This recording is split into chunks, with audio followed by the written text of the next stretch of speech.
21 जून 2025 अहमदाबाद। एक दिन जो बिल्कुल सामान्य सा शुरू हुआ था, पर महज 36 सेकंड में वो भारत की सबसे दर्दनाक विमान दुर्घटनाओं में से एक बन गया। हाँ, एयर इंडिया की फ्लाइट 1711 लंदन जा रही थी। और बस टेक ऑफ के तुरंत बाद सब खत्म। आज हम इसी घटना की गहराइयों में उतरेंगे, जो भी जानकारी हमें स्रोतों से मिली है उसके आधार पर। बिल्कुल। आज की हमारी ये जो चर्चा है वो मुख्य रूप से Ahmedabad air crash 36 seconds of tragedy नाम के दस्तावेज के कुछ हिस्सों पर आधारित है।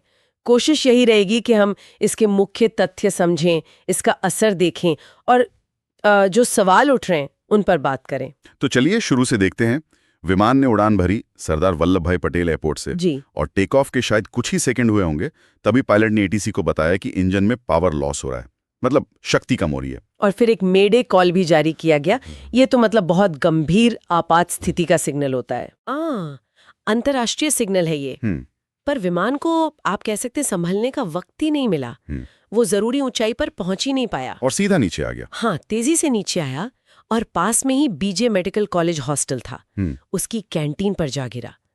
ये टक्कर इतनी भयानक थी कि विमान में जितने भी लोग थे, 241 यात्री और क्रू मेंबर्स, उन सबकी तुरंत मौत हो गई। और सिर्फ विमान में ही नहीं, जमीन पर भी। हाँ, जमीन पर भी बहुत तबाही हुई। हॉस्टल, कैंटीन और आसपास के इलाके में कम से कम 39 लोग और मारे गए। इनमें छात्र थे, डॉक्टर थे, उनके परिवार वाले भी थे। और ये सब कुछ, यहाँ पर बात वाकई चौंकाने वाली है, ये सब सिर्फ 36 सेकंड में हुआ। सिर्फ 36 सेकंड। हाँ, ये बात बहुत अहम है। ये इतनी छोटी सी अवधि कई गंभीर सवाल खड़े करती है कि आखिर इतनी जल्दी सब कुछ कैसे बिगड़ गया। और देखिए, वो जगह भी कोई खाली मैदान नहीं था। नहीं, बिल्कुल नहीं। एक मेडिकल कॉलेज का हॉस्टल, मतलब भीड़ भाड़ वाला इलाका, छात्र, स्टाफ सब थे वहां। हाँ, तो वो पावर लॉस की पहली रिपोर्ट तो ठीक है, वो मुसीबत का पहला संकेत था। पर जैसे आपने कहा, 36 सेकंड में ही हालात इतने बिगड़ जाना, यहाँ दिलचस्प बात यही है कि कैसे इतनी तेजी से सब कुछ गलत हो गया। ये किसी तकनीकी खराबी से भी बढ़कर लगता है।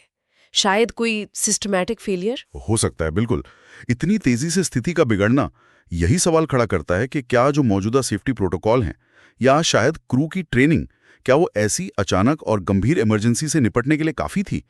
उस वक्त जमीन पर क्या हुआ होगा, वो सोचना भी मुश्किल है। और इतनी बड़ी तबाही के बीच एक, आप कह सकते हैं कि चमत्कार हुआ। हाँ, एक व्यक्ति बच गया।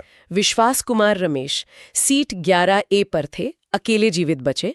उनका बयान भी बस इतना ही है, मैं कैसे बचा समझ नहीं आता। जाहिर है वो सदमे में होंगे। बिल्कुल।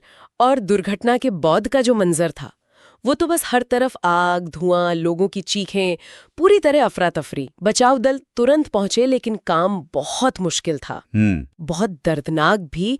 कई शव इतनी बुरी तरह जल गए थे कि पहचान के लिए डीएनए टेस्टिंग करनी पड़ी। हाँ, पहचान करना भी एक बड़ी चुनौती बन गया होगा। और अब जो जांच चल रही है वो कई एंगल से देख रही है मामले को। जी, जैसे कि क्या इंजन अचानक फेल हो गया, या फिर ईंधन में कोई दिक्कत थी, सप्लाई में या क्वालिटी में। हाँ, या फिर जैसा कि अक्सर ऐसे मामलों में शक जाता है, विमान के रखरखाव में कोई बड़ी लापरवाही तो नहीं हुई।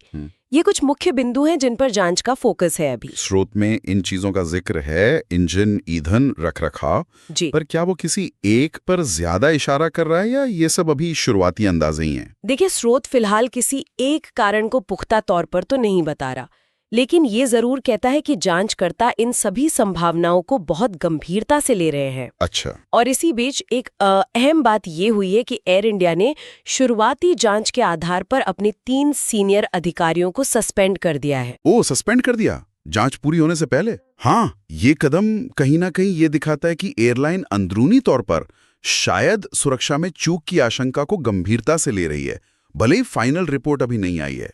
इससे एक महत्वपूर्ण सवाल उठता है कि ये शुरुआती कार्रवाई क्या दर्शाती है? तो ये जो निलंबन वाली बात है, स्रोत इसे कैसे देखता है? क्या ये जिम्मेदारी तय करने की तरफ पहला कदम है या बस एक नॉर्मल जांच प्रक्रिया का हिस्सा? स्रोत इसे, आप कह सकते हैं, दोनों तरह से देखता है।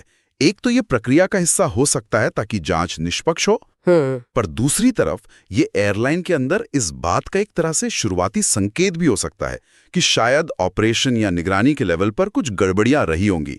ये कदम निश्चित रूप से इशारा करता है कि जांच की दिशा पर और ध्यान देने की जरूरत है। स्रोत में इस घटना को सिर्फ एक हादसा नहीं कहा गया है, बल्कि एक चेतावनी कहा गया है। हाँ, एक चेतावनी। सुरक्षा के लिए, जिम्मेदारी के लिए और हर जान की कीमत के लिए एक गंभीर चेतावनी। तो इसका मतलब क्या है फिर, ये चेतावनी किसके लिए? देखिए, अगर हम एविएशन सेफ्टी के बड़े संदर्भ में देखें तो हर ऐसी त्रासदी कई स्तरों पर एक चेतावनी होती है। सही। ये रेगुलेटर्स के लिए है, एयरलाइंस के लिए है, रखरखाव करने वालों के लिए है, सही। और यहाँ तक कि यात्रियों के भरोसे के लिए भी। सबसे बड़ा सबक यही है कि सुरक्षा में जरा सी भी ढिलाई की कोई गुंजाइश नहीं होनी चाहिए। बिल्कुल। और पूरी पारदर्शी जांच ही भविष्य में ऐसी घटनाओं को रोकने का रास्ता दिखा सकती है। और हाँ, उन परिवारों को जवाब देना भी बहुत जरूरी है जिन्होंने अपनों को खो दिया। उनकी पीड़ा का सम्मान सच्चाई सामने लाने से ही होगा। बिल्कुल। तो कुल मिलाकर ये एक ऐसी उड़ान थी जो मंजिल से मीलों पहले बस कुछ ही सेकंड में एक भयानक त्रासदी बन गई। सैकड़ों जानें चली गईं और अनगिनत जिंदगियों पर एक कभी न भरने वाला जख्म रह गया। और अंत में एक सवाल जो स्रोत सामग्री से ही उभरता है सोचने के लिए, कि तकनीकी कारण की पुष्टि हुई नहीं है लेकिन अधिकारियों को तुरंत निलंबित कर दिया गया। तो क्या ये इस तरफ इशारा करता है कि एयरलाइन के अपने ऑपरेशन या अंदरूनी प्रोसेस में पहले से ही कुछ ऐसे जोखिम या कमजोरियां थीं जिनके बारे में शायद पता था या पता होना चाहिए था, और जिन्होंने शायद इस दुखद घटना में कोई भूमिका निभाई हो? ये सवाल जांच पूरी होने तक बना।